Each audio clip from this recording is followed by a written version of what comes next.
Assalamu alaikum. Kayf Hal. Mahaba Neslisenis. I hope everyone is doing well. It's been a long week, well, past couple weeks that I went live, but I hope everyone is doing well. Welcome my new subscribers. Thank you to those that have been watching my videos. I will really appreciate you all.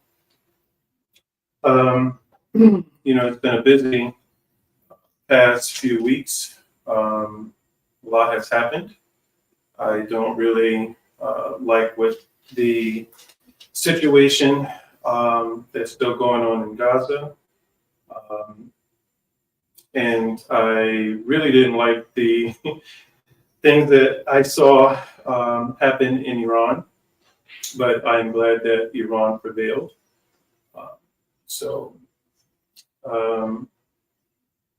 I would like to eventually, hopefully, inshallah, sometime next week or so, to give my thoughts on the subject, to talk about that relationship.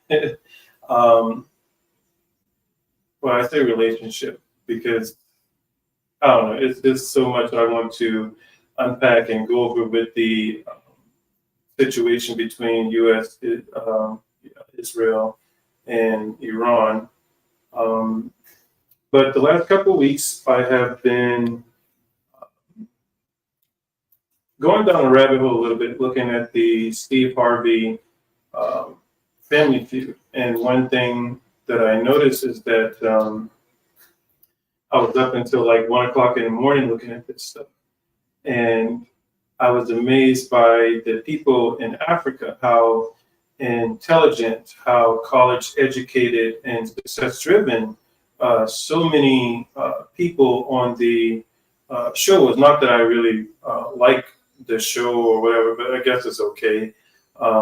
But you know how it is. It's like when you're watching one video on YouTube, it's like it just continues to, keep flooding you with more and more videos, which I don't really care for. But at the same time, that's with me going down a rabbit hole, staying up till 1 or 2 o'clock in the morning watching these videos. Anyway, that's that. But I hope, just like I said, I hope everyone is doing well. Life can be stressful at times. Want you all to remember that God is with us, and He will put no more on you than you can bear. We all can create a beautiful life for ourselves. It all depends on what you choose to do with your days. If you're making, if your things aren't going your way, you have the chance and opportunity to make your days a little bit pleasant. So, let's see. So, Yalla, the last few years, people tell me, Elliot, you are going overseas for white women. And make sure my mic is working. It's impolite to answer a question with a question, but sometimes I want to ask these people, why does it matter to you who I'm dating, who I'm going overseas for, or what I'm doing? But it's just being nosy, wanting to know things. I could just be going out to meet a friend. It could be a family member that I'm going to see. I do have non-Black, non-Hispanic, white people in my family.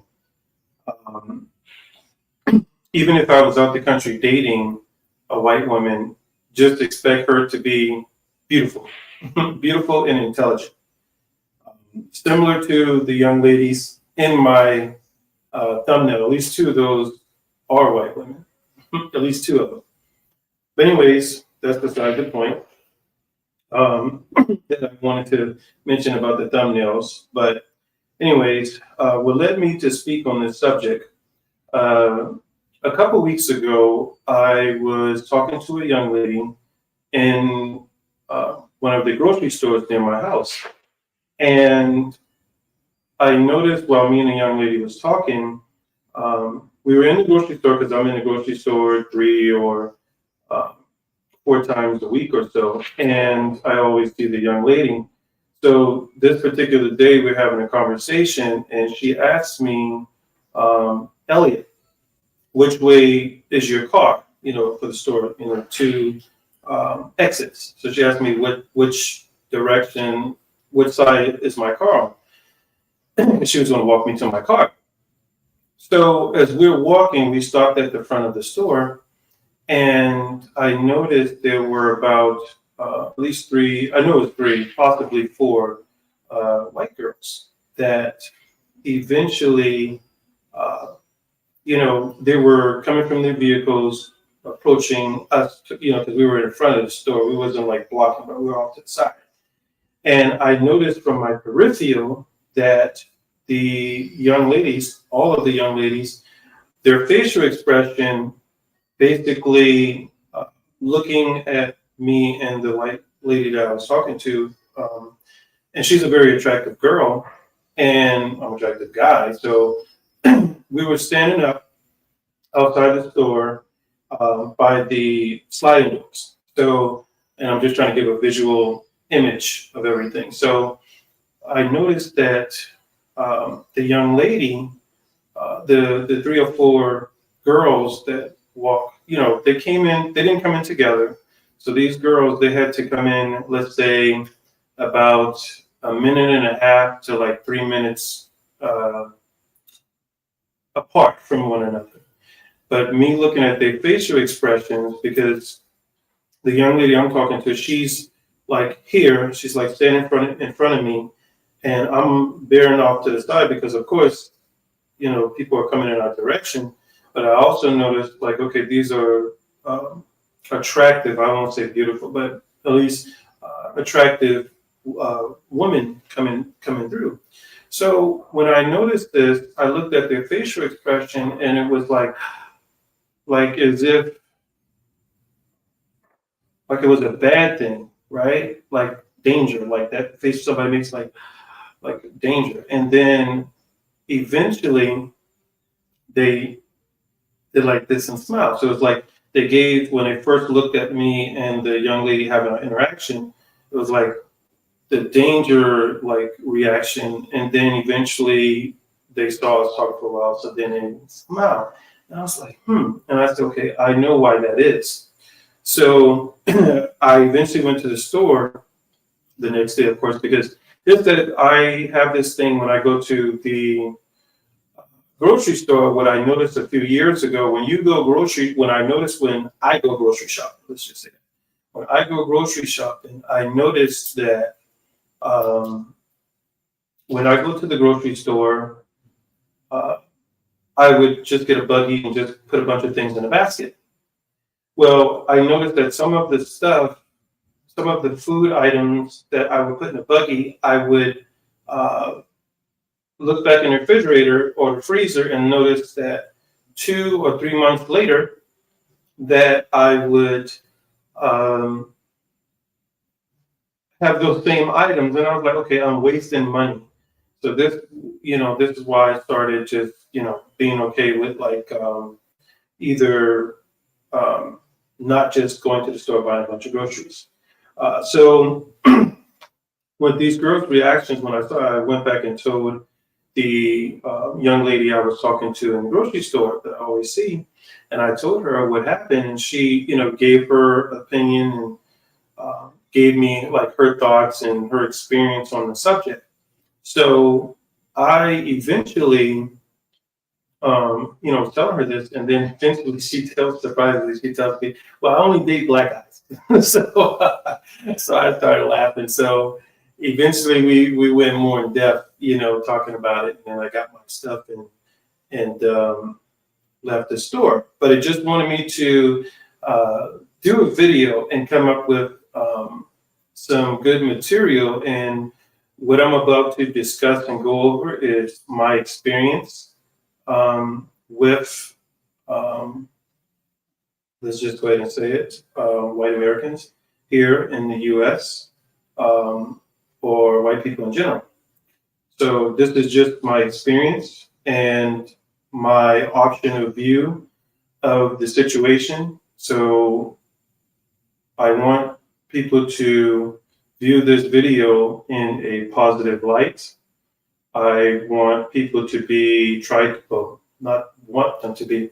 I want you to try to be impartial and try to learn to understand someone else's uh, experience and their point of view without being still judgmental, which since I said it, people are going to do it anyways. But anyways, all hearts and mind are clear, and I would like to go over this stuff. So,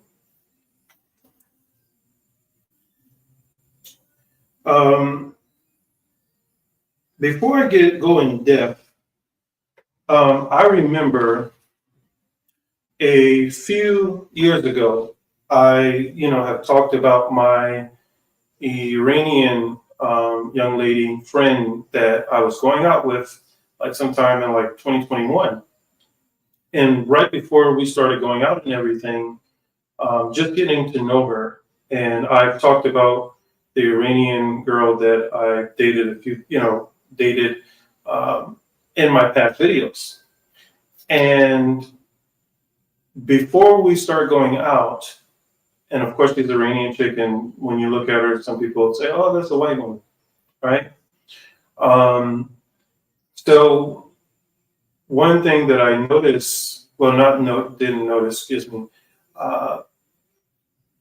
One day she was talking to me, and she tells me, she says, "Elliot, I told my girlfriend about you."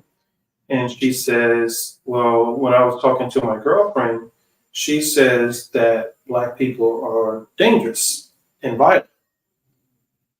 So, like, I had to take a step back because I never heard anybody say that to me, as far as like dating, like, hey, I told my girlfriend about you, and like she said, Black people are dangerous and violent.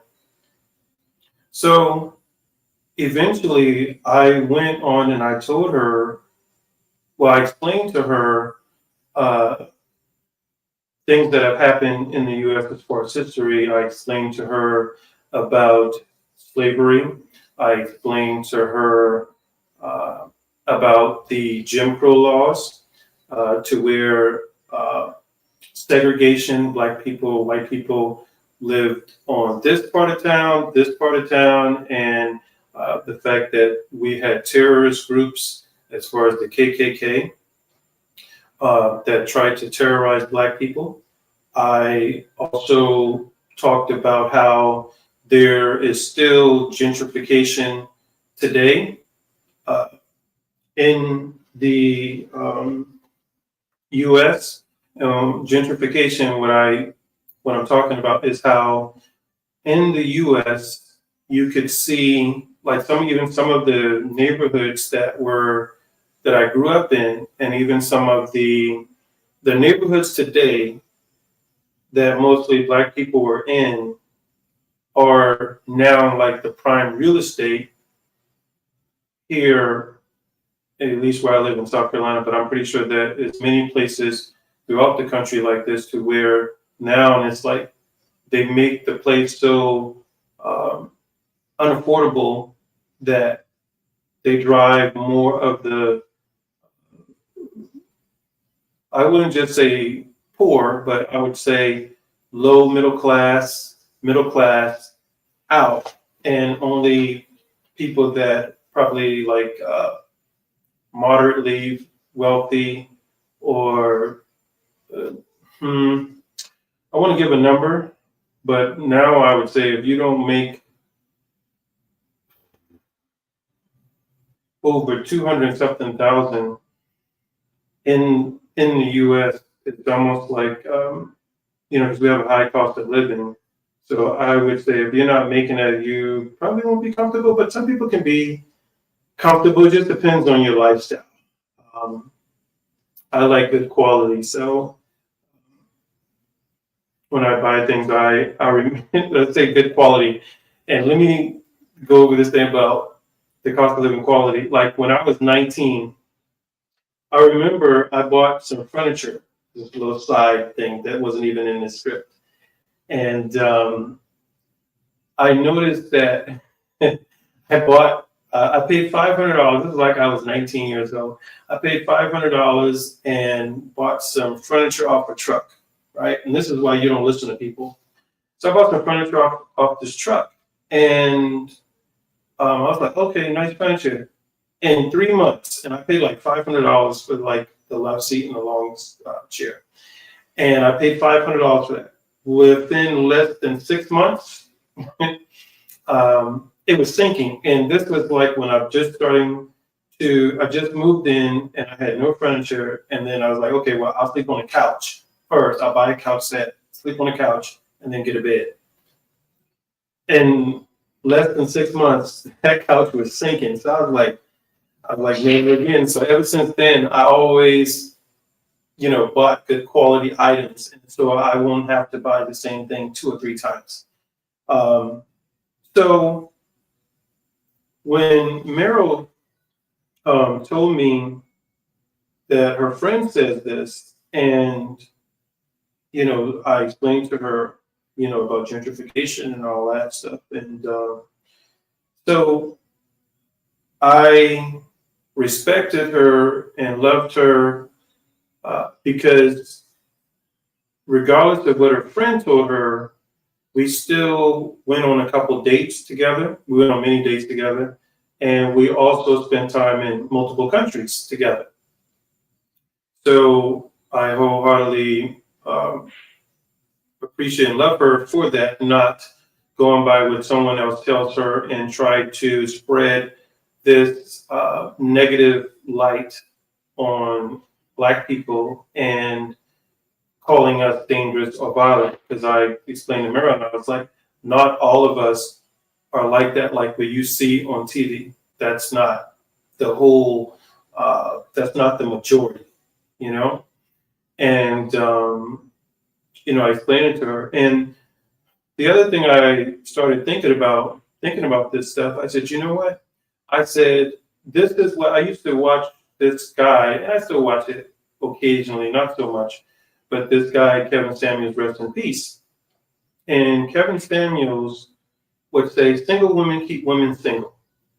And I'm looking at it like this. Meryl's friend told her Black people are violent and dangerous, but she still chose to, come along with me. But my thing was, when I'm thinking about single women keep women single, what if we were in a relationship or whatever, and all of a sudden it worked, or what if she would have said, no, I'm not dealing with you, but then next thing you know, a couple months later, her friend gets in a relationship, and her friend's not going to listen to her. Her friend is going to be so preoccupied with her man that she's not even going to listen or be around Meryl. So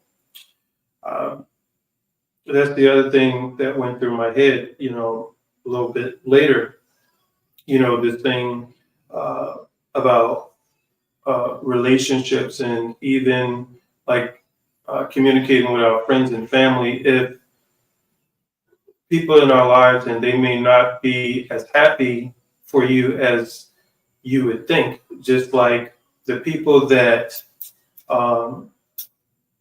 asked me this to say, you're going overseas for white women, I try to be impartial, and I try to understand them, to like think, why do they think like this? What makes them want to come out their mouth and say this? And I do that a lot, trying to figure out why people say what they say. Because the other thing that I have in mind is a really good quote by, what is that guy's name? I think his name is James Baldwin, I believe. And it says, I can't believe what you say because I see what you do. And the other thing that made me think about this quote was how the U.S. knew what happened, what Israel's intention was to bomb Iran and so forth, and basically broke that. I don't think there was no trust there, but my thing is, what I've learned in life, when you have a relationship with someone, whether it be intimate, whether it be, let me see if I got some comments or something, because I'm supposed to be looking at that stuff.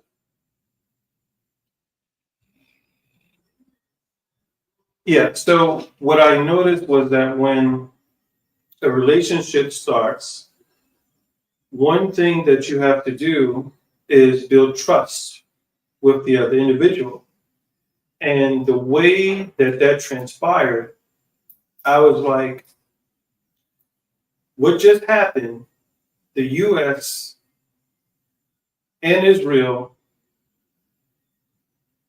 shouldn't be trusted by, well, the citizens shouldn't trust them, neither other countries, their allies, or other. And that's just what I was thinking at the time, but now I'm going other. But anyway, so that's the thing that I wanted to mention about my friend. Yeah.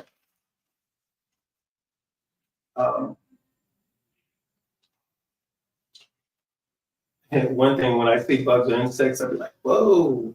I got stung by, was it a bee or wasp? I got stung by a wasp, and it was raining, and I'm surprised. Like, I was like, I saw the wasp. See, now I'm going over it. So I saw a wasp one day by the house, and it kept raining.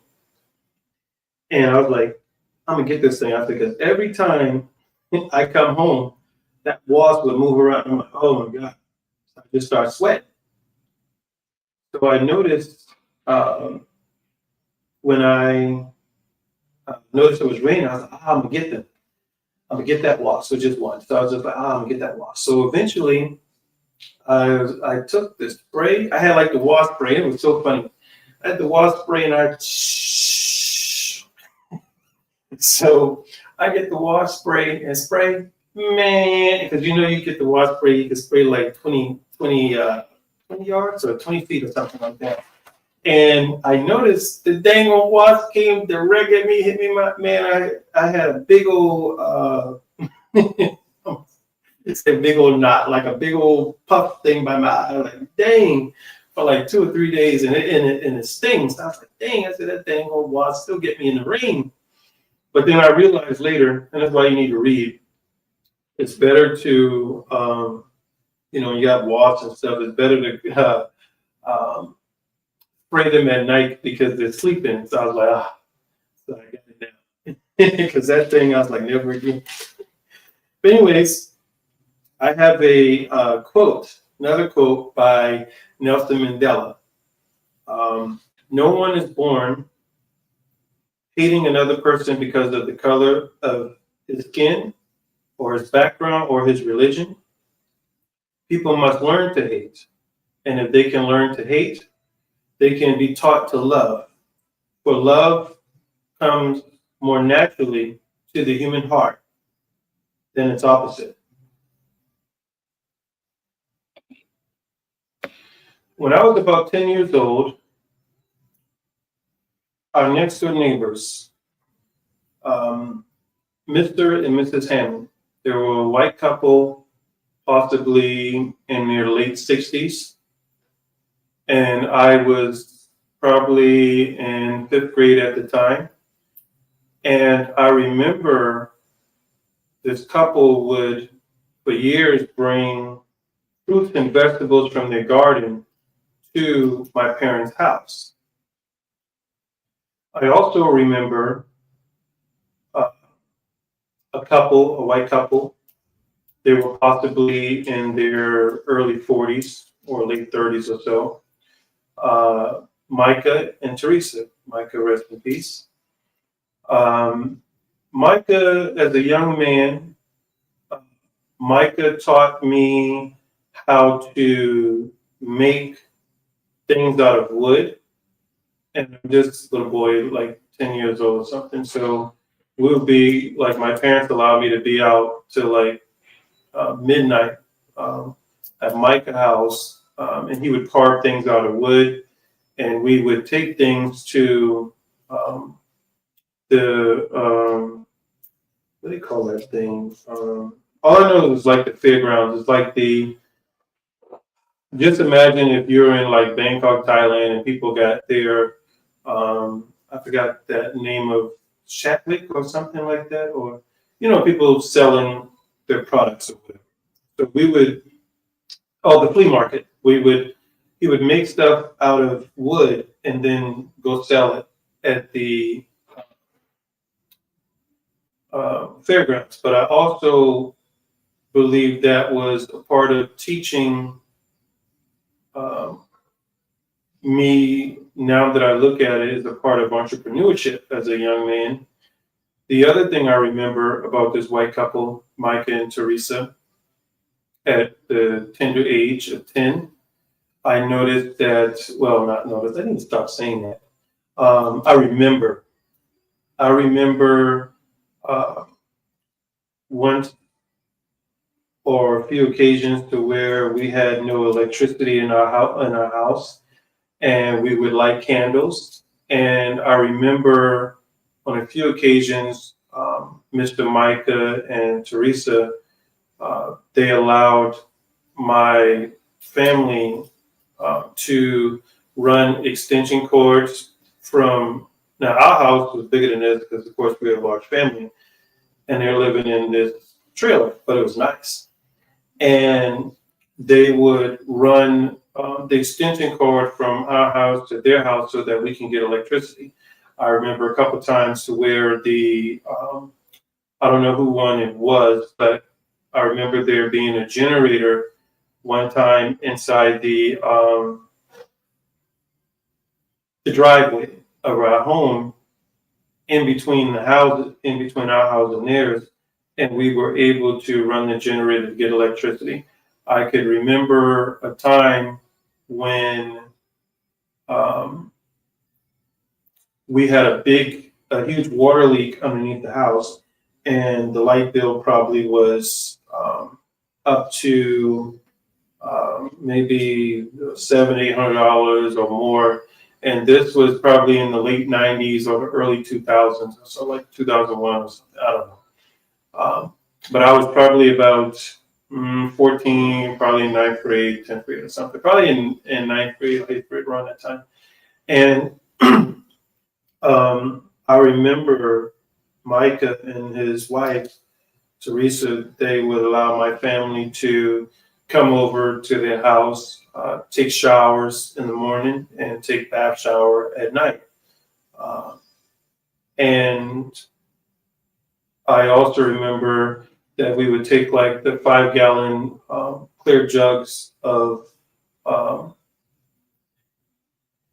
pail or whatever, 5-gallon jugs, and we would fill up with water, and we bring that back in the house to wash our hands, to drink, and to cook. But then we took showers. Um, and it wasn't like this was like for weeks or months or nothing. It was just enough to where, we eventually my parents got the money to um, pay the bills. But I wholeheartedly appreciate them and remember these things as a child. My experience as a child and now as an adult, uh, many white people have treated me fairly good. I have support in my business and in my personal life. However, I do see how Western societies treat people of color. You can research and view the numbers and statistics when understanding the wealth gap here in the United States. Um, and the wealth disparities grew larger during the pandemic. I could remember And this when I was like watching like the stock market and everything when COVID-19 first started. I saw the disparities in the wealth gap in the numbers, and I believe the source was Yahoo Finance or Yahoo News in 2020, to where you could see to where uh, when we talk about Hispanics, Asian, Pacific Islanders, and uh, whites, and so forth, and blacks, it was like for black men and Hispanic men, we were neck and neck at the bottom for um, pay and wealth salary. Uh, Same thing as black women. But the great thing that we're seeing is that more and more women um, are becoming more successful entrepreneurs and so forth, and they're doing well. But this is some of the stuff I've seen in the experience, and just like I just mentioned about the fact that um, many years ago, probably before the civil rights movement, that you had, and probably a little bit after that, you had in segregation, after, I think, before segregation and so forth. Let me see, before, after? No, this was, so segregation, this division, when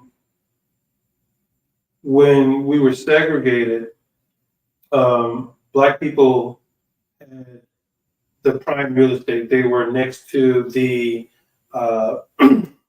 like ocean, or in the city, or next to the beaches and things like that.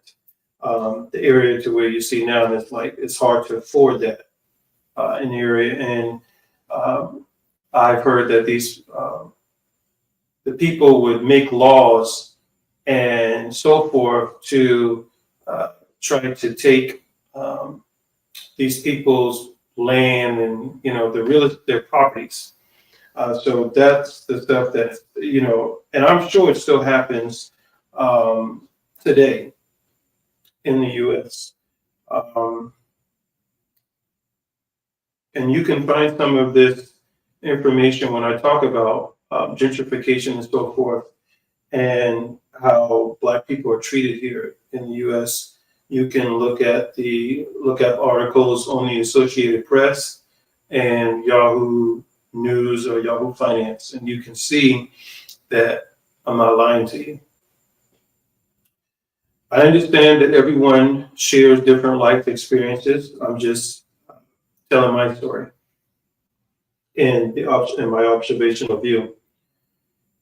For most of us, our childhood shapes our future, including how we interact with one another. I sat down and I thought about this. When I was a little boy, speaking of, let me say this first.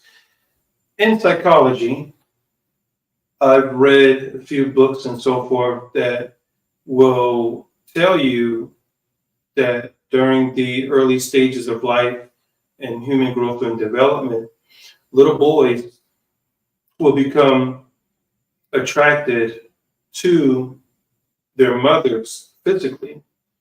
Little girls, they will start to become attracted to their fathers. And this is probably why you hear daddy's girl or mama's boy. And where I'm getting at is, I remember growing up, the first girl that kissed me, she kissed me. I didn't kiss her. She kissed me.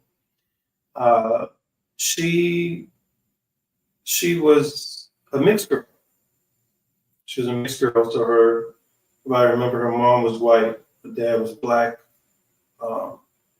and even my mother was a mixed, or I'd say, red woman. She's a red woman. And my mother, like today, when I travel, like, and go overseas, my mother reminds me of the women that look like they're from Libya, Algeria, Morocco, Pakistan, and Tunisia. Matter of fact, I am actually thinking about going to Tunisia, and hopefully maybe next month or a month and a half or so. I would like to, inshallah. So if anyone that's watching this video, I know I have some supporters that watch my channel from Tunisia, so I appreciate you all. But I would like those from Tunisia to possibly, if no one's scared, I know, well, let me just say this, to leave a comment in the comment section about favorite restaurants, monuments that I should see. I know I should go to Carthage and see that. I think because they got a place almost similar to, what is that thing called? The Colosseum. I think so they supposedly have like when I was in Italy, they got a Colosseum, you want to see that. That thing is majestic. So supposedly in Tunisia, I think that's what it is, that they have another one of those things. So I was like, I want to go see that one too. So tell me the good food, the things I should do in Tunisia, because when I go online, I don't really find too much things about Tunisia that I should do. But help me out there. But I also am not going to hold my breath, because I noticed one thing about my channel. I have a lot of subscribers that I would imagine that are part of the Muslim community.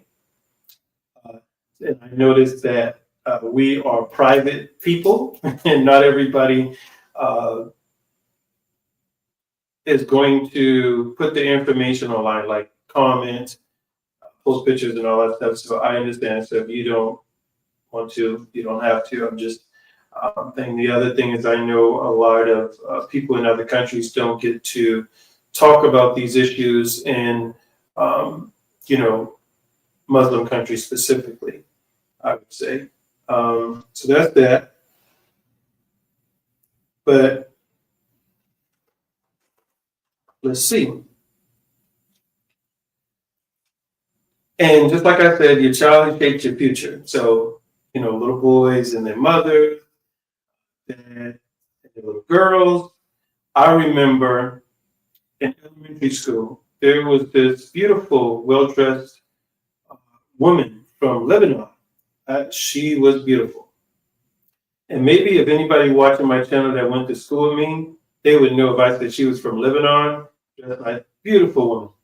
And you little boy, you're not really paying attention during that age when you see a beautiful woman like that, And the entire time I'm thinking in my head, like, I want a wife like that. So, and this was like for years, just being honest and, reflecting on life. I noticed that that's what I like, and that's still my type today.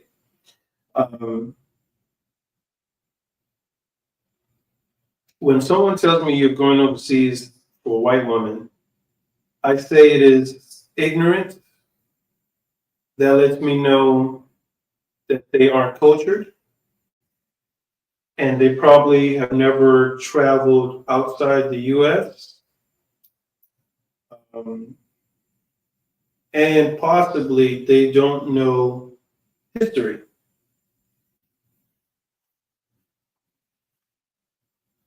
In Brazil, if I went to, like, let's say I'm going out the country and I go to Brazil.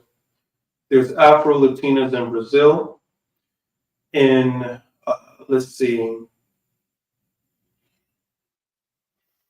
in Colombia, you have Afro-Latinos in Colombia.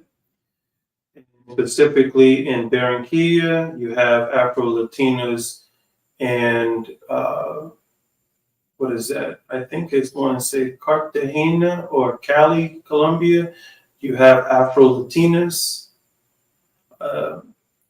If I went to Paris, there's Africans in Paris Africans that migrated from there. You have Afro-Latinas in Spain. You have Afro-Latinos in Portugal. And let's say I was going to Africa, and that's a continent, not a country, a continent. And there's so many people that share my skin complexion. So when I hear people say this, I think it's ignorant. But then at the same time, I'm like, okay, they have so much built up frustration, possibly, and hate or so towards another group just because of the skin color and what people that like to stay in the government or so, or make the laws, or some of us work with people that show their hatred towards people of color. And I think this is why people say this, because just like I said, instead of getting angry or upset, I try to think why they say what they say.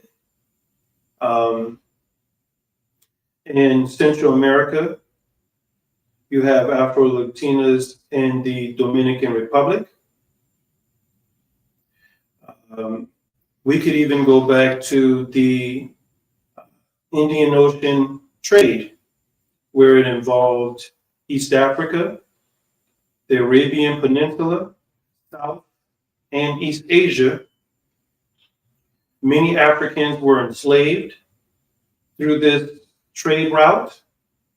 And when I thought about this, I said, this is possibly why, if you're going to say you're a person of a color or a black person, you see people in parts of Asia, specifically, if we're going to say Bangladesh or India or Pakistan, that share your skin complexion, but then you will look at me and say, well, oh, he's going over there for white women. Well, we have people of color in these countries, so I just think that's an ignorant remark. And when I say ignorant, I realize that when you say it, it has like a negative connotation. So with people, instead of saying ignorant, you just probably have to just give them the definition and say, hey, that's lack of knowledge, and that's all it is.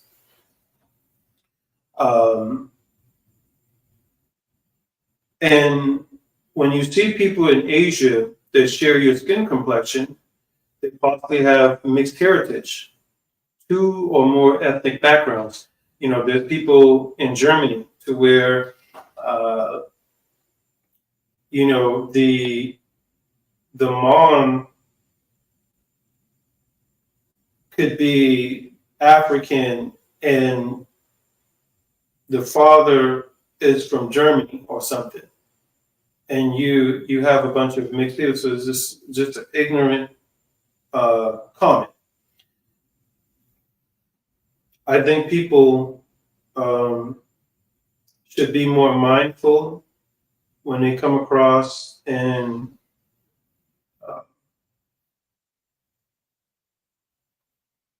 say things like this. It shows their insecurities and it shows their lack of intelligence.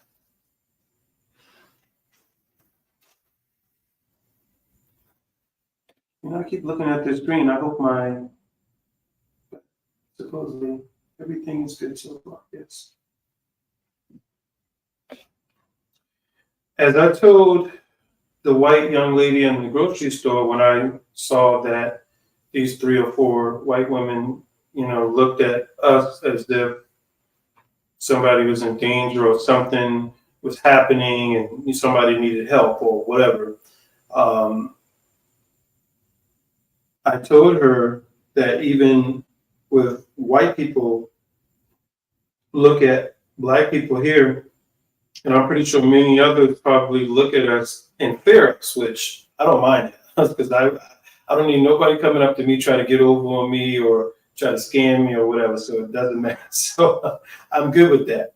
But on the flip side, I was talking to the sweet girl at the young lady at the grocery store.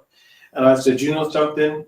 When it comes to black people, if I was an unattractive black man, and if, well, mashallah, thank God I'm attractive.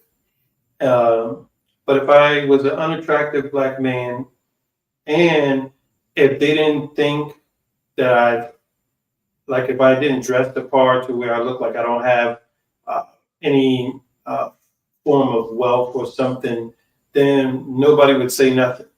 But because they assume and say, okay, well, he looked like he got some money and he's a good looking guy. And even for me, I know sometimes I'm on my video and I might say little things that may seem like, oh, he's conceited or something or whatever. No, you know, I didn't always think that I was like attractive or so. Not until, like I probably mentioned before, until like I cut my hair a couple of years ago. Then I had women from all different ethnic backgrounds and racial groups, like just staring and looking at me, just like I remember. I this was so funny.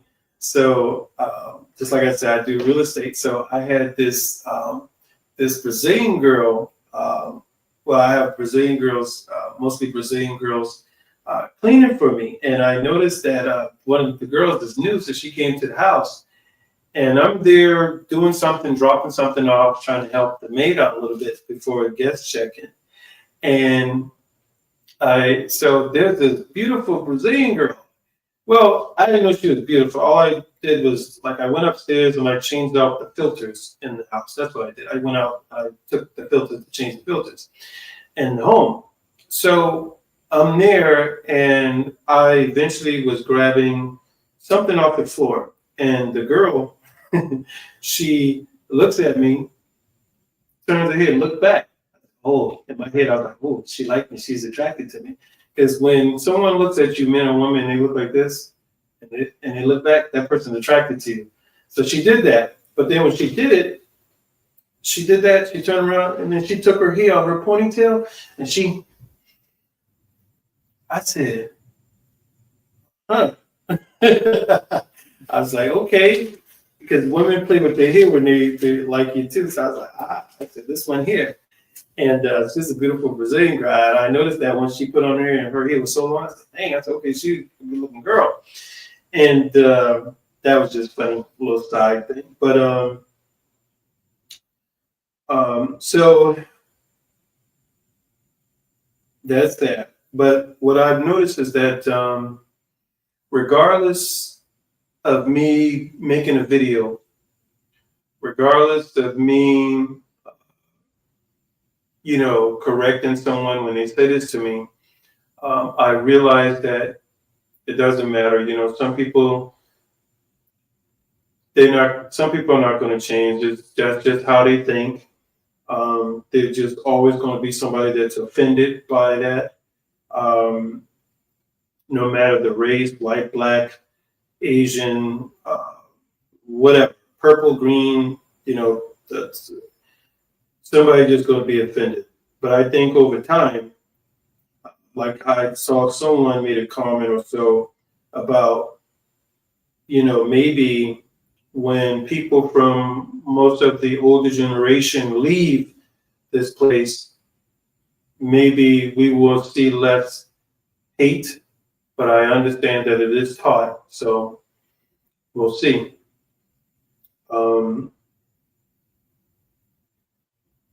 But yeah, one thing that I would say, I don't want to think and be like those people that think like this, you know, because it's a prejudiced remark. And one thing that I've learned, even for reading books and stuff throughout the year on self self-help books was that, you have to train your mind when negativity and stuff comes in your mind, like what I do, not only training my mind to think about positive outcomes and good things, because you have to if you want to receive your blessings from Allah, from God, Allah. And not only receiving your blessings, but you want to try to have a positive mindset.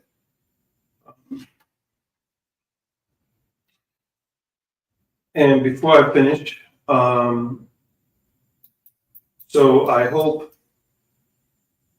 those watching this could try to understand, and even the people that may know me and may have thought the same thing about me, to say, oh, why are you going over there and so forth. And I would say you need to do some reflection on your life and your attitude towards different racial groups, whether you be a white person that has some prejudice towards black people prejudice towards white, and start trying to train your mind to think different and seeing how you could work together with one another, or try to get to the end of life, whether you are a colleague in an intimate relationship and so forth.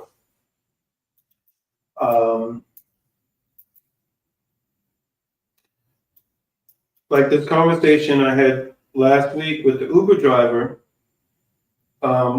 one thing for me traveling, and just like I've mentioned it in my past videos about the fact that when I travel, I feel a sense of peace because of the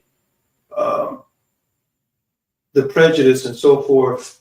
And not only do we see the prejudice towards people of color, not just black people, brown people in the US, we also see this Islamophobic attitude, towards people of a certain religious group. So we have that too. And this is why I want to talk about the relationship with the US and Iran, and talk about some of what they have used as a weapon as far as 9/11 to ingrain that in people's mind to where you should hate or dislike these group of people. Because even in my everyday life, when I'm out, people would tell me, oh, you're a Muslim? Oh, you do this?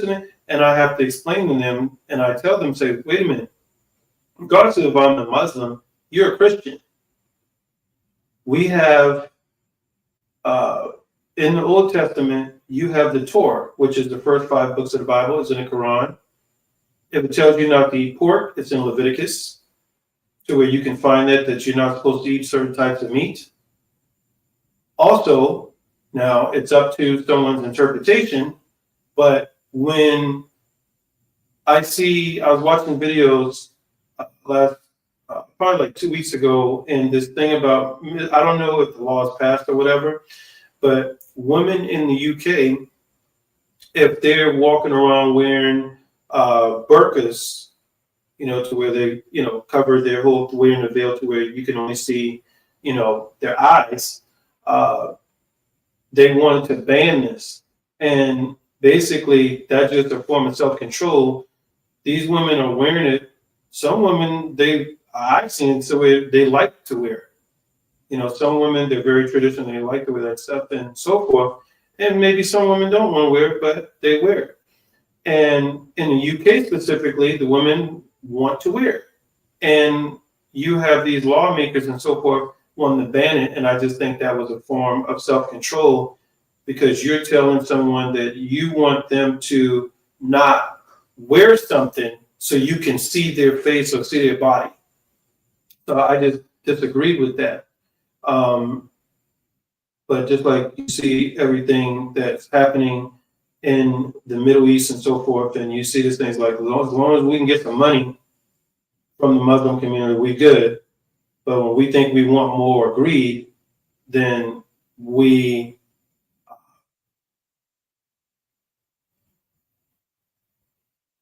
make a war, start a war.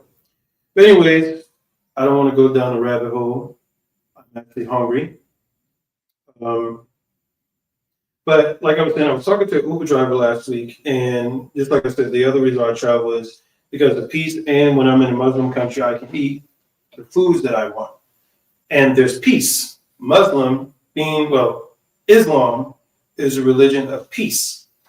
But let me just go back to this. So when I say that Christianity is the closest religion to Islam, well, the other thing is when I talked about the burqa, well, I believe it's in 1 Corinthians and in the New Testament. And it says that, when you see a woman wear hijab or burqa or so forth, those women have their hair covered. So Christians, being the closest religion, it also tells you that a woman doesn't have her head covered, she should cut her hair. So that scripture is in there, but I believe that could be interpreted. I would like to talk to a scholar about that, but you could just read it and you'll see this. But I'm wondering if they're saying that if women hair are covered with their hair be fine, or if they should be covered. And this is why I encourage people that are Christians to read more and learn more about the Quran and the teachings. But yeah, so that's that. But anyway, but those that, if you see me with a white girl, even if I dated one, should be beautiful, gorgeous, intelligent, and pious. Even if she's dating me, she'll be a Muslim. Okay, inshallah. But the gentleman that I was talking to, the Uber driver, and he told me that he lost his girlfriend or his wife a couple of years ago. And he told me he just got back from a cruise. And he said he's been on a cruise for like 40 years, so now he goes on it for free. And I was like, okay. I said, I've been on a cruise once and went to like 4 different places, but I said, I don't do cruises. I said, because I want to do things whenever I want to do things. I want to fly. I want to get up. I don't want nobody to say, hey, you got this amount of time to be out. No, I want to do things when I want to do it. So he said, okay. So we briefly talked about how like the women, even though there are good women in the U.S., the mindset of the women in these other countries, they're more traditional, family oriented. They're willing to let the man lead in relationships. While in the U.S., they try to get women to think that they're better than men, but at the same time, these women want traditional men. And when I told the driver, he's like, you saw that too? And I was like, yeah. I said, that's one thing I noticed. I said, the women overseas seem more traditional, family oriented. They're not trying to break up their family and stuff. So I was just like, I see that, and we talked about that. But so yeah, I hope I left some value in this video. I appreciate you all who are going to watch this video. Please share with your family and friends and so forth for me. Thank you all to those that have been liking and subscribing to my channel. Wholeheartedly appreciate you all. Before I leave, I want to leave y'all with a treat. I just was looking at this the other day. So I want to look at this. I noticed like a couple of days ago, me and one of my buddies was walking down this hallway, and there was a white girl coming to us, and she was like, like a model. And we was like, dang, well, that's one good looking white girl. So I said, well, I didn't say white girl. I didn't say, I was like, boy, that damn girl. I was like, boy, that girl look good. Excuse my language. Like, boy, that girl look good. So he's like, yeah, she walking like a model. And I was like, yeah. I said, boy, that girl nice. So I want to share this video that I saw of this the model to. I was like, man, but you know what? Before I do that, I need to put a fair use for using this content, because I don't want no copyrights, right? Especially if this is a good video. So fair use. And I'm going to share this video that I thought that was funny to where saw a girl walking down the hallway doing like a model. So I was like, let me share this. Because if you want to know what type of woman I like, I'll show you right now. And this is probably like my top one, even if I had to type. And this is a woman from Pakistan. Let's see. This is Yasmin. Let's see how to do this. I think it's here. And let me see. I have to turn off the sound. Let's see. I need to add to the stage. And oh, dang, where is that at? So here, and I need to, I hope I'm doing this right. Let's see. Look at that.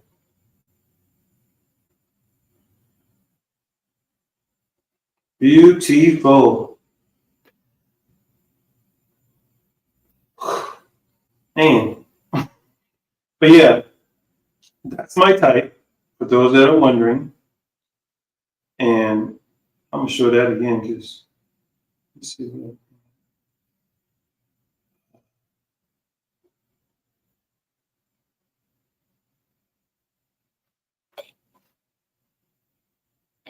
Mashallah. Mashallah. Classy. All right. Now, let's see. Sing it.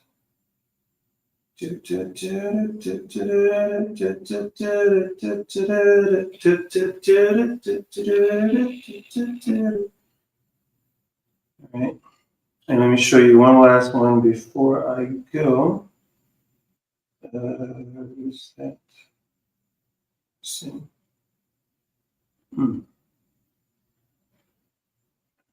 Stop screen. So that's how you do that one. So I'll show you this. This is my other type. If those that are wondering, since they think that I'm going overseas for light women. Share screen. Which one? I think this is it. All right. So that, and I need a sound. That. Let's see.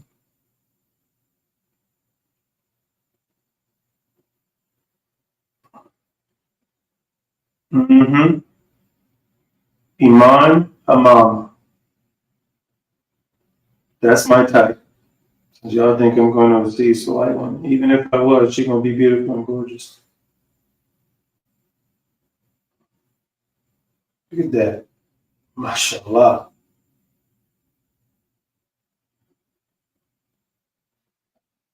No. And I'm looking at this with respect, so I'm not being no creep. I'm just showing up the walk. Let's see. I'm sharing. Oh my goodness. How do I get out of here? Oh, Oh, okay, good. I won't get in trouble. Take that off. Stop screen. All right. So I think that's enough. But anyway, y'all get the point. All right. Thank you all for watching this video. Let me go back to. One thing I noticed about YouTube content thing, I have a lot of respect for people that are doing it themselves versus, like, I was thinking, I was like, I would like to eventually have guests to where I'm able to um, sit and do the videos with someone, and we can discussion, or people could call up and I can invite them on there, and you don't have to be on camera or anything, and just um, give your input on some of the topics, and we can talk about some things, and still be kind of private to where I won't show your face. I would like to eventually do that, but I'm just moving and going in the direction of the channel. I see it has some success with the subscribers and the views and the support. So I will just continue to flow in that direction and basically make necessary adjustments and so forth to progress. But I appreciate you all that have been watching my channel and supporting me. Those that see me out in the street and may support or say, hey, I saw your channel or your YouTube or whatever. So I appreciate you all for that. Shukran Jazilin. Masalama. Assalamu alaikum. Rahmatullahi wa barakatuh.